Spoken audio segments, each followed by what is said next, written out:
ధర్మాన్ని నిలుపుకోవడం ప్రతి ఒక్కరి బాధ్యతని శ్రీ గణపతి సచ్చిదానంద స్వామీజీ అన్నారు. ఎన్నో మహిమలు కలిగిన దేవాలయాలను స్వతహాగా కాపాడుకోవాల్సిన బాధ్యత అందరిపై ఉందన్నారు.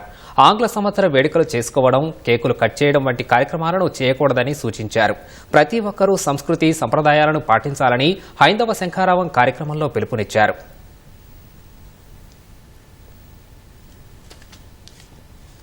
ఎన్నో మహిమలు జరిగినటువంటి ఆలయాలు ఎన్నెన్నో ఉన్నాయి. అవన్నీ కూడా మనం రక్షణ చేసుకునేటువంటిది, స్వతహా రక్షణ చేసుకునేటువంటి బాధ్యత మన మీద పడింది అని మళ్ళీ మీకు నేను జ్ఞాపకం చేస్తున్నాను. మన సంప్రదాయాలను మర్చిపోకూడదు. అందరూ నొసటికి బొట్టు పెట్టుకోండి.